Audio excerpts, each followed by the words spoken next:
Well, good morning, good afternoon, and good evening, everyone. My name is Frank Days. I'm the VP of Product Marketing here at EDB. I'll be your host today for today's webinar, 5 Ways to Make Your Postgres GDPR-Ready. I'm joined today by Mark Linster, our SVP of Product Development and Support. He'll provide a detailed explanation of how you can get your Postgres databases ready for the coming changes in Europe around the GDPR regulations.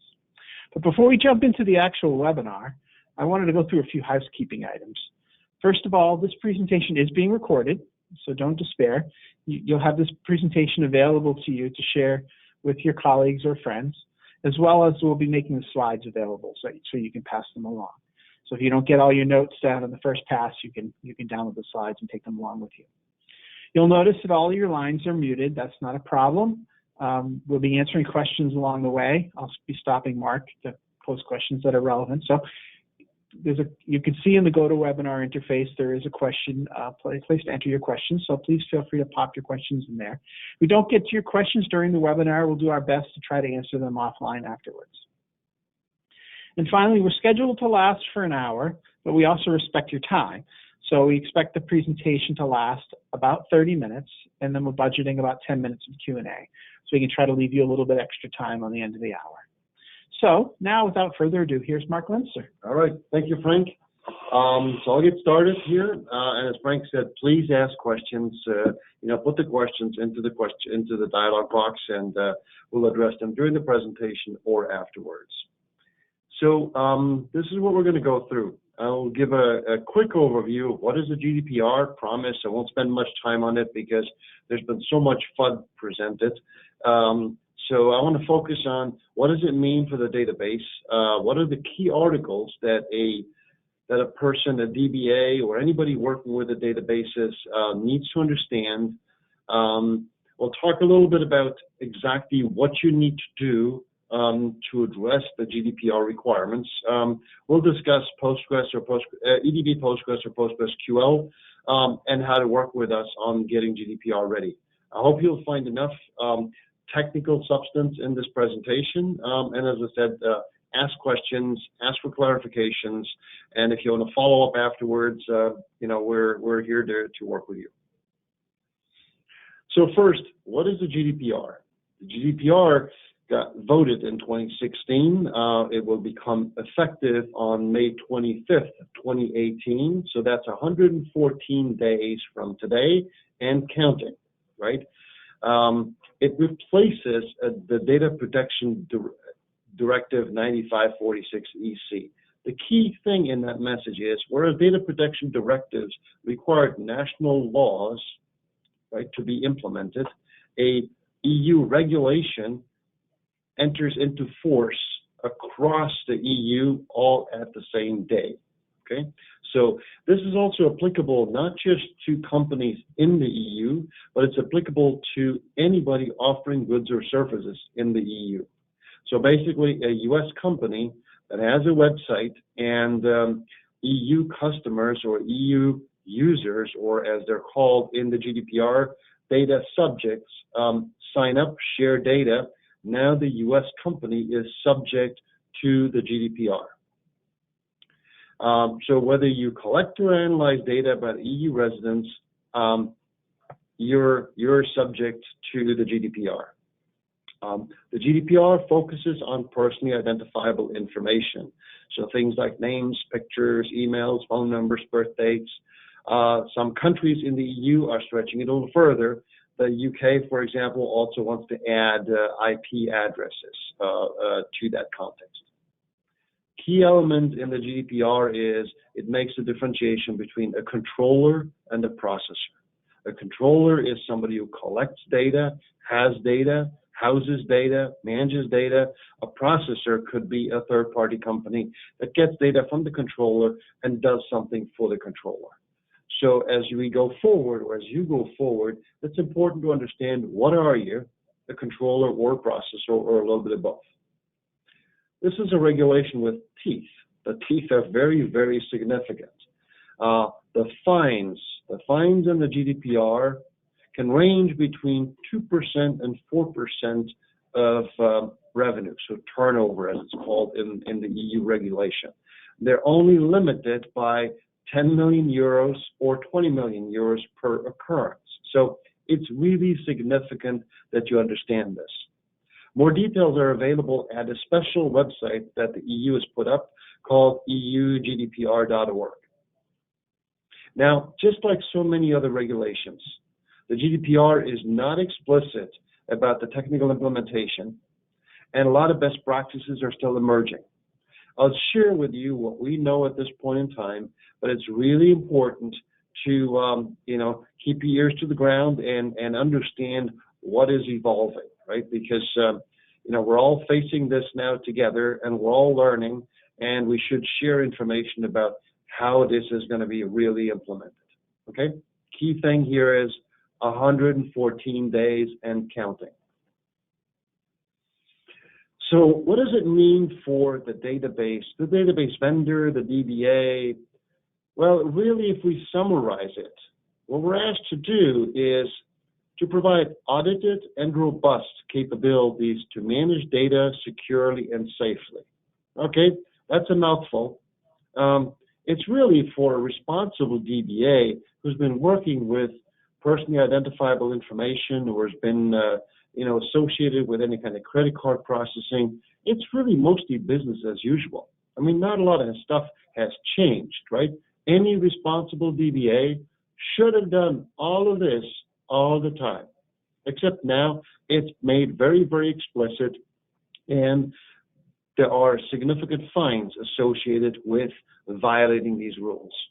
Really, what we all need to do now, us as a vendor and as a consultant to you and you as an implementer, is we need to look at high availability and disaster recovery, because interesting enough, the GDPR prescribes that the system has to be resilient and robust. Okay. Authentication and password management become really important, right? Because we need to manage confidentiality of this information and really understand who has access to the data. So things like role-based access control to the data become really important. Encryption at rest and in transit. Auditing is really important. Then we need to also look at SQL injection attacks. I mean, that's an old technique, but it's still being used a whole lot, and we got to make sure that we are sufficiently protected. And then think about things like data redaction and data masking.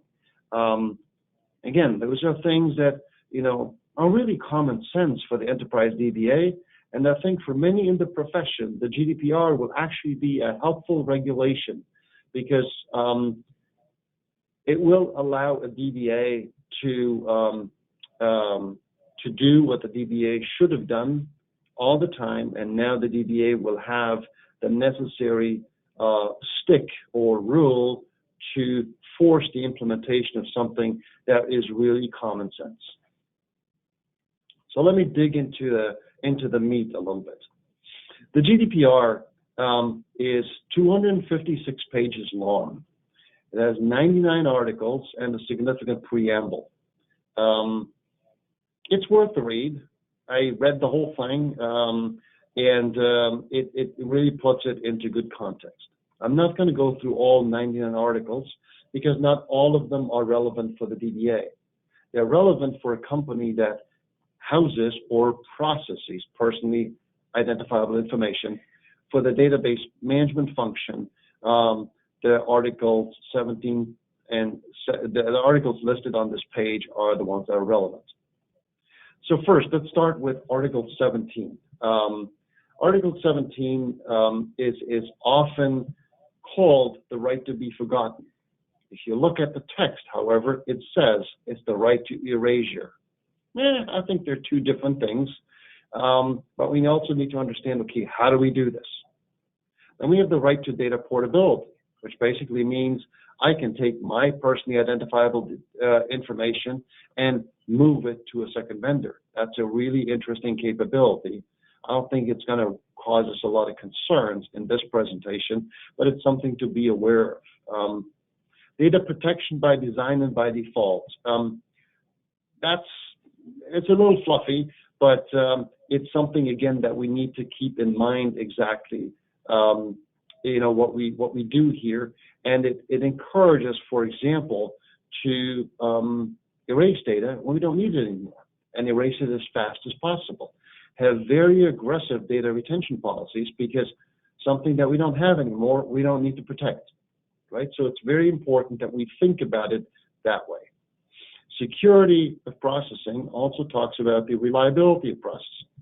And then big ones, Article 33 and 34, is the notification of breach. There's two different notifications to the supervisory authority and to the data subject. Both of those are really, really important. And we'll get to how we can deal with this using technology. Because as opposed to many other areas, these are two areas where the GDPR is quite explicit as to how technology can help in the case of a breach. Okay? Mark, I had a quick question for you that just came in. The question asked is, does GDPR equally apply to business users as well as consumers? That is, users using a software for business and using business email, for example.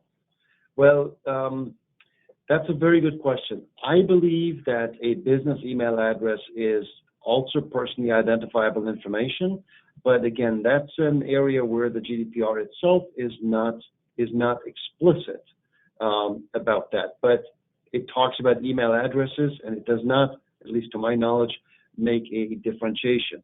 Now, one thing that you need to understand is users or data subjects need to give consent to data storage and to data processing.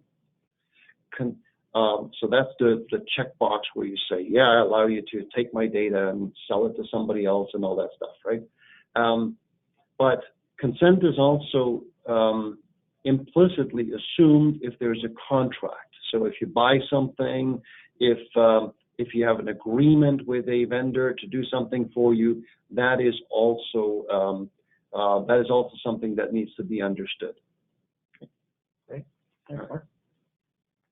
Okay, so let me dig into this a little bit here.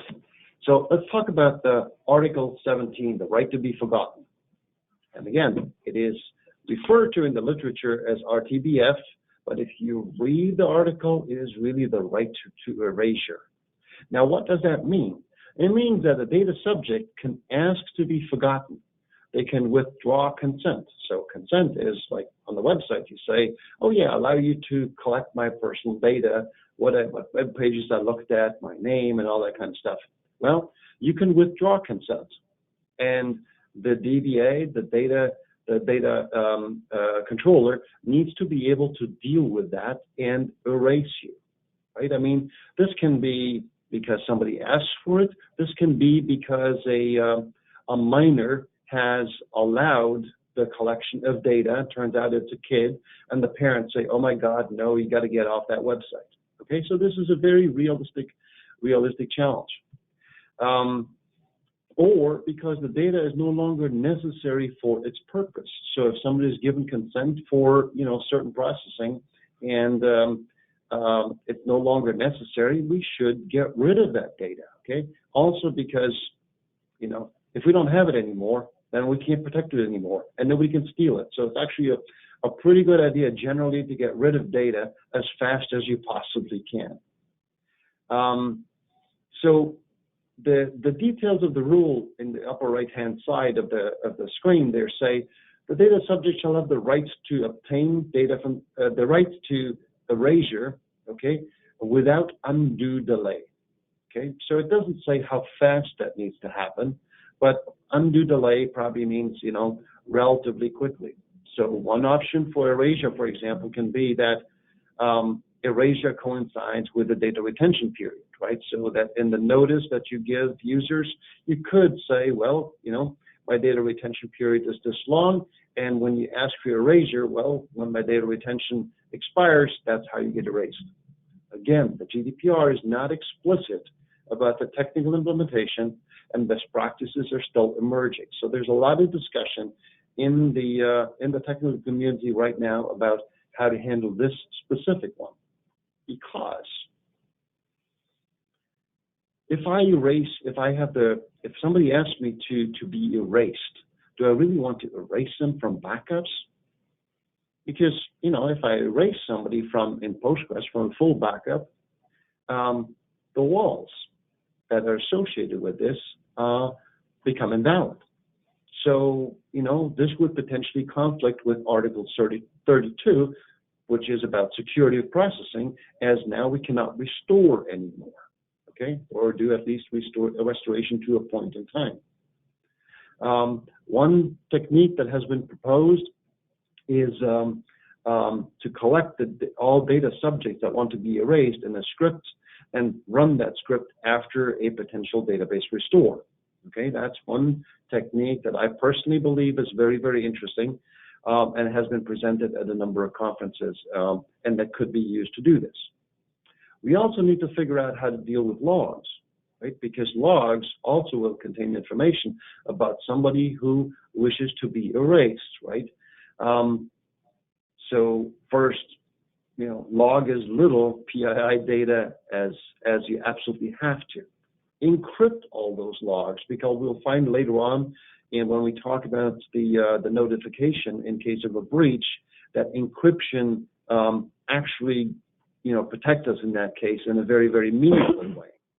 And then expire and securely erase logs as soon as possible. Okay.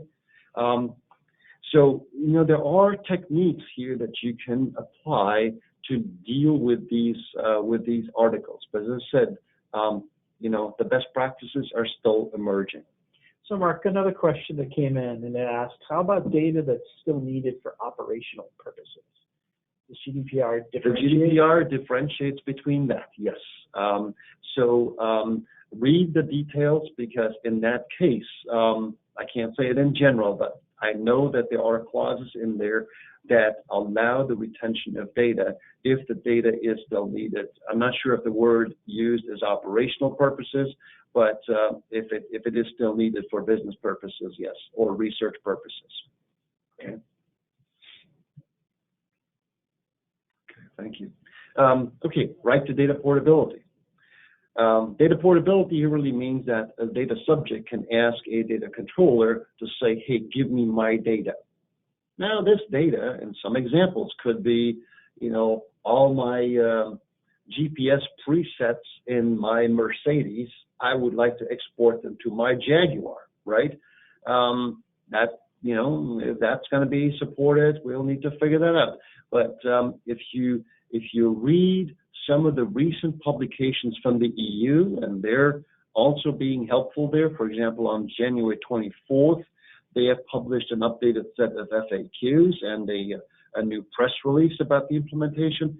And there they say, well, this is one of the reasons for doing this is to facilitate the creation of a small business so that somebody can go from a large provider of something to a small business and bring all their presets, their history data, etc., to the table.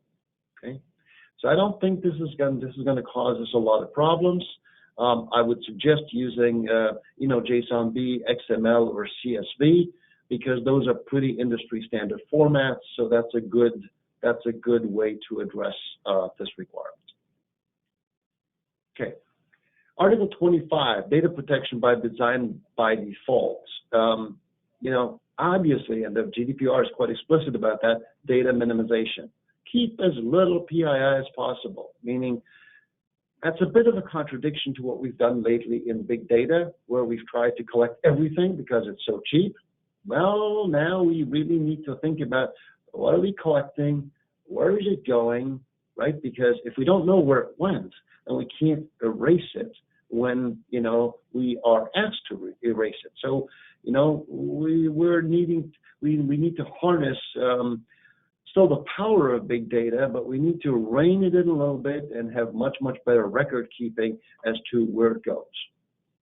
There are techniques also applied in this case here, and I will try to pronounce this word, but I always stumble, data pseudonymization, okay? And that basically means that you try to separate the PII, so the names, etc., from the facts, so that when you do statistical evaluation, where you keep the data around for statistical purposes, that you do not tie the PII to the statistical data. Okay. Now, beware of possible re-identification. Re-identification is a very severe problem, especially in big data situations. There are published examples from Netflix and others. But for example, one thing that has been proven in the U.S. that you can identify 87% of the U.S. population by just knowing their age, their sex, and their zip code. Okay, so re-identification is a possibility. It's something that you need to think about. And if you design your pseudonymization in such a way that re-identification is possible, you're not off the hook. Okay, so it's just something to keep in mind. And if you do the pseudonymization, basically what you do is you replace the name, etc., by a token. Okay, so that way you can keep the tokenized information or anonymized information for your statistical evaluation longer term. And when you ask for erasure, you erase the proper PII, but not the statistical data that you collected. Okay, security of processing.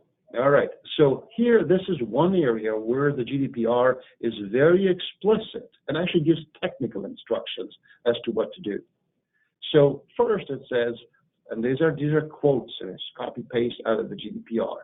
It says pseudonymization and encryption of personal data. Obviously, you can also apply techniques like redaction and data masking in this case here, okay? And I'll give you an example about redaction a little bit later. But redaction, data masking are very, very interesting techniques if you need to expose this data to other participants in the process, or if you need to share this data with a processor, for example. Encryption, think about disk level or column level encryption, okay? And I'm an information scientist, so or actually means and, okay? So do both, okay? Because when we talk later on about thinking about the vectors of attack, you will, when you think about it, understand that disk level encryption protects us in certain situations, whereas column level encryption, covers other vector of attacks. The ability to ensure ongoing confidentiality. I'm less focused here about confidentiality as I'm focused on integrity, availability, and resilience. Well, actually, that means, use access control for confidentiality. Think about things like password profiles, right? I mean, for those of you coming from Oracle, you understand what Oracle password profiles are and what they can do for you. And I think they could play a major role here in the confidentiality situation. Integrity means asset transactional, okay? But really, availability and resilience means high availability. So as a DBA, you don't just need to protect the data, you're also making sure that the data is actually recoverable, and that you have a highly available and resilient solution. Obviously, the next paragraph is very clear. You need to have disaster recovery in case of a technical incident, right? So you need to do things like point-in-time recovery. You need to keep archives, etc. So what's interesting in this paragraph is it's not just about protection from people stealing the data or breaking in. It's also protecting from technical incidents. Okay, and then process. You need to test, and test again, because again, the stuff needs to work. The fact that you designed it and it didn't work, or you forgot about verifying it, is not an excuse. Okay, now, security considerations. I touched on it already, it's a multi-layered approach. There is no such thing as one security technique that covers all. You need to start understanding what are you protecting and from which vector. So if you look at the database, well, the database itself, we have things like data access control, ACLs, that we can apply to tables, columns, rows, views. You need to understand what security barriers will do for you, right? What security definers will do for you, right? I mean, these are Postgres specific terms, but you need to understand them and you need to know how to use them. because Postgres provides you great techniques to do all of these things. You need to look at data encryption because, again, different security or attack vectors require different protection mechanisms, okay? We need to protect the database files. Those we would protect with file system encryption or data file encryption, right? So obviously, just to give an example here, the database file protection protects my files in case somebody steals the drive, okay? They can't do anything with the drive. But once the database is logged into the files, they're wide open, so anybody getting into the database can now see everything. However, data encryption at the column level will protect me in that situation, right? Just as the data access controls do. Now, that's not good enough because, you know, really, and if I do encryption, I want to tie this into a key management system so I don't have keys floating all over the place. And again, the keys being easily attackable, okay? I have the database server. That's my next layer. So now I need to talk about the network access to the database server, authentication, roles, password profiles, also auditing here. I need to understand what happened to my data, who touched it, who changed it, who copied it, right? I need to see that. So auditing is extremely important. That's where I implement data redaction and masking. That's also where I implement my injection attack prevention. But now I have the database host, and we all know that if somebody has unfettered access to the host, all this other stuff is more or less worthless, right? So I need to make sure that my host is protected, host access is protected. And again, if somebody could just walk up to the computer, right? If my data center is not physically protected, well, all the other measures are less valuable, okay? And then last but certainly not least, I need to encrypt data in transit, not just the data, but also the passwords and the usernames and all that kind of stuff. So what you need to think about is a multi-layered approach. Postgres gives you great tools to do exactly those things, but you need to think about them the right way. There's not just one answer. This is just like a major bank branch, right? They lock the door, even though they have a safe, and even inside the safe, all the deposit boxes have 2 keys, right? And the same approach needs to be taken here, right? Multiple layers of security to protect against multiple attack vectors. So, data redaction, right? I mean, data redaction is a great way to shield certain data elements from certain types of users. Postgres has a really good technique to do that.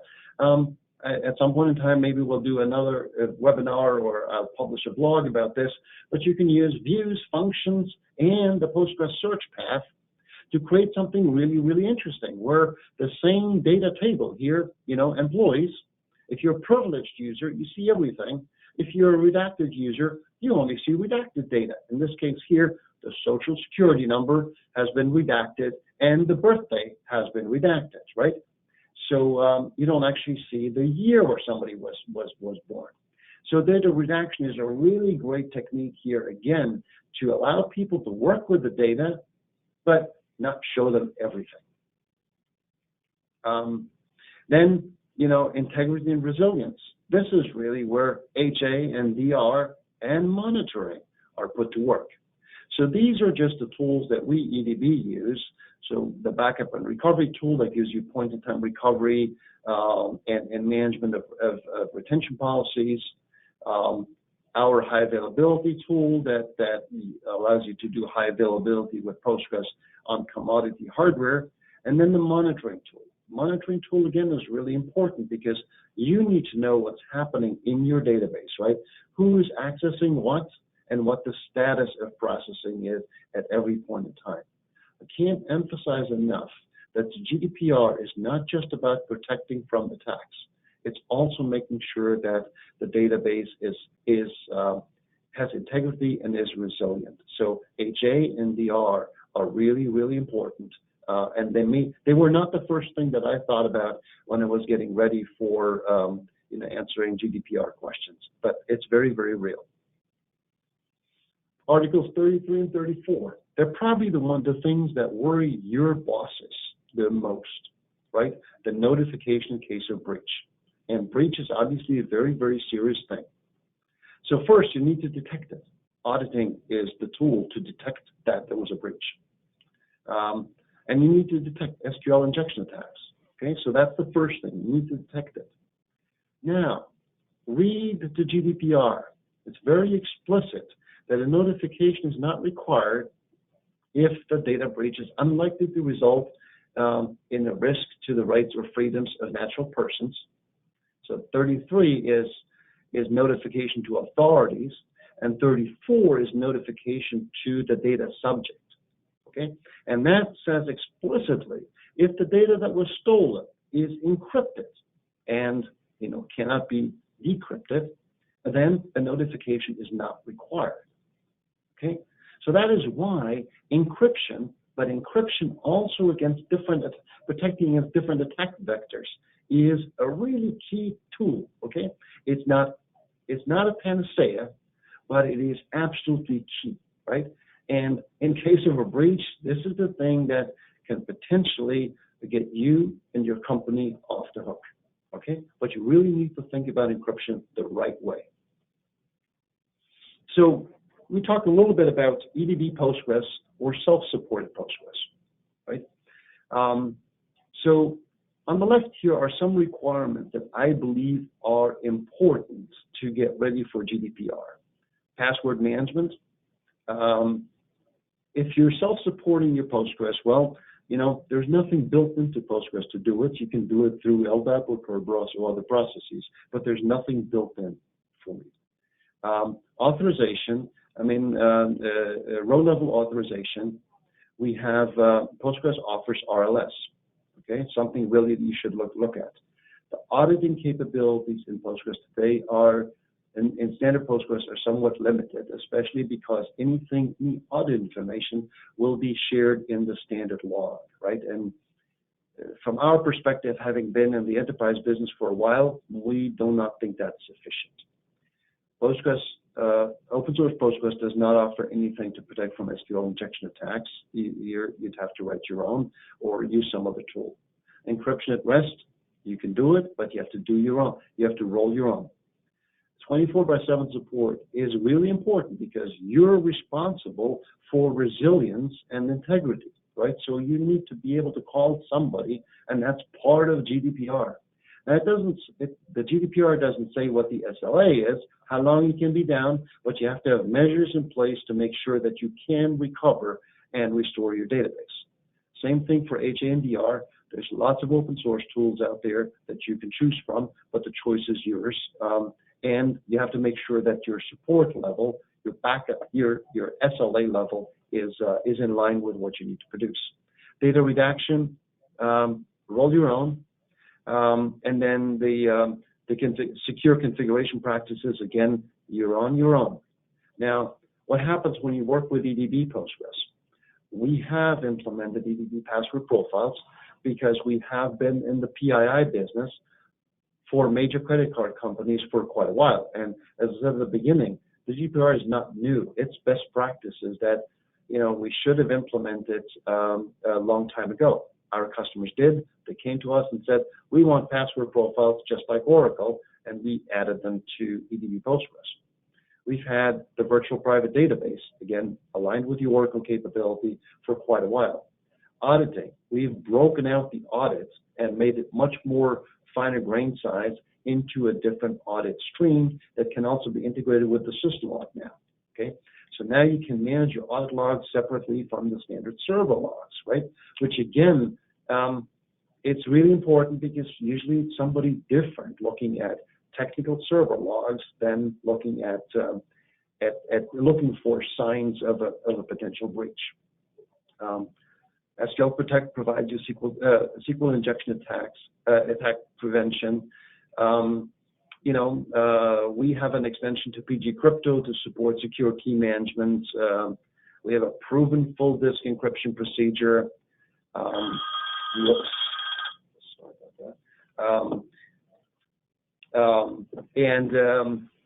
We have the right tool suite to give you HA and DR. You don't have to go out to multiple vendors and assemble your own. Data redaction, we know how to do that with the available Postgres technology and Advanced Server 11, we will have built-in data redaction capabilities. Secure configuration practices, we have developed a secure Advanced Server Secure Technology Implementation Guide that was actually certified by the U.S. Department of Defense. So that is a very, very good guide to help you set up Postgres in such a way that it's very secure.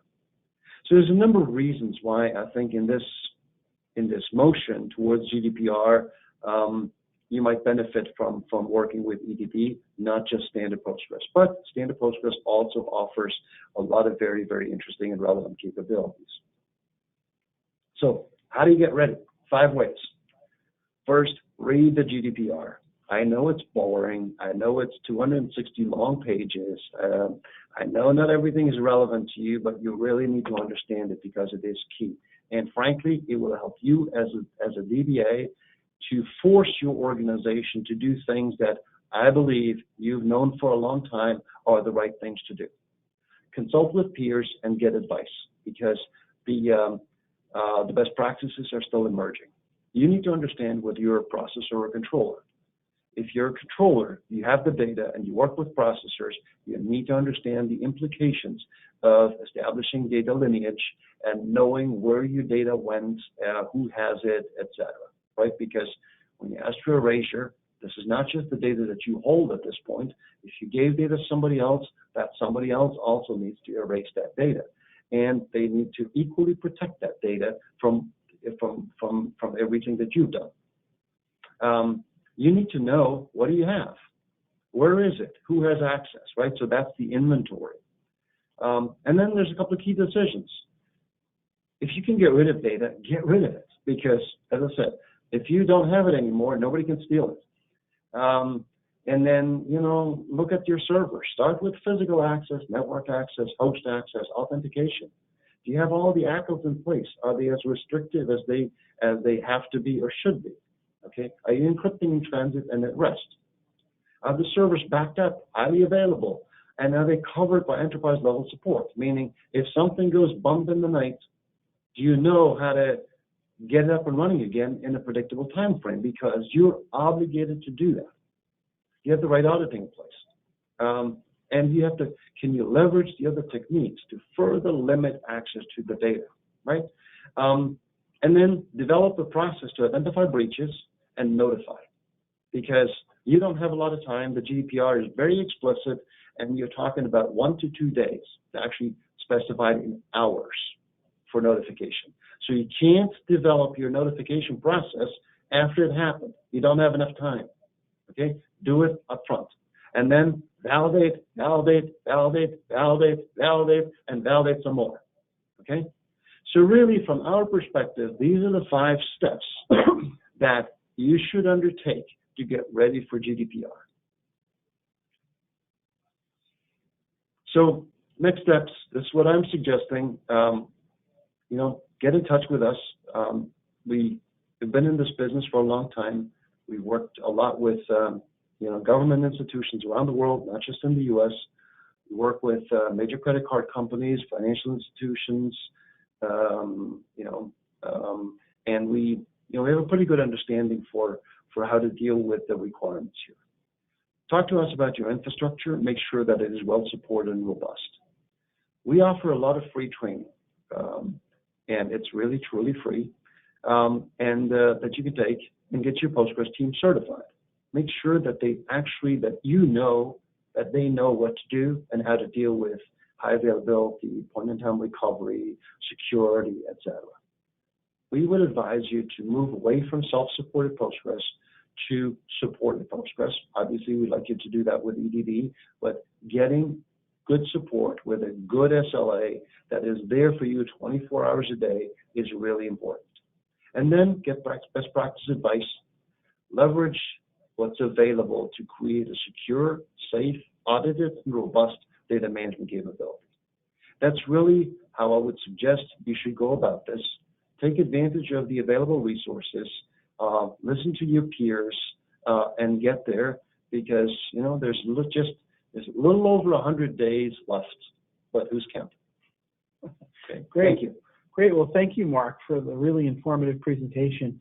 Just as a reminder to folks out there, if you want to submit a question, you can punch it through the question function in the GoToWebinar interface. A couple of questions. I'm going to ask you a tough one, Mark, right off the bat. We've just been sitting here for a few minutes.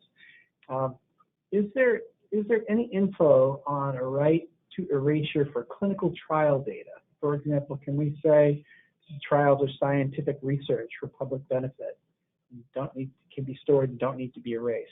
Well, I have not come across a specific approved process for this situation, but I could very well imagine that through techniques of pseudonymization, right, you can keep the relevant data, the relevant clinical data, but abstract away the potentially unnecessary PII. Now, I know that in clinical information that's more difficult because you do want to keep, let's say, the sex and the age. So you have to be careful about re-identification. So I'm not aware of a specific prescription for this, but I believe that the techniques of pseudonymization can be applied to allow you to do what you need to do. Great. A Postgres specific question. When is Postgres expected to get transparent data encryption, either from the community or EDB? So we have my colleague here is with me here, Vibhor Kumar, has published a technique that can be used to encrypt the data files on disk. It's been published on our blog. So there is a technique to do that. We are also working with multiple key management vendors to allow you to manage the key through their infrastructure. There is, to my knowledge, at this point, no, let's say, complete TDE equivalent for Postgres. We would work with you by combining column level encryption and disk encryption to create a similar capability that protects you from similar attack vectors. But you need to use both. Great. Question is, for data at rest, what is EDB's recommended approach? For data at rest, well, first it's the access. So you have to know your users, right? So if you authenticate your users, you have to do that in a very robust way. That's where password profiles come in. Then when we get access to the database and the data itself, that's where access control lists are coming in. And I'm assuming that you're already dealing with access to the server, access to the server room, etc. I'm not going to talk about that much. But now we come into access control lists, and now we're looking at, okay, which tables, views, functions, columns, rows does this user need access to, right? So that's the ACL question, right? The second step then is, okay, if somebody wants to circumvent these access control lists, right, then how do I use encryption to make sure that I have another line of defense if somebody was able to get access to my data?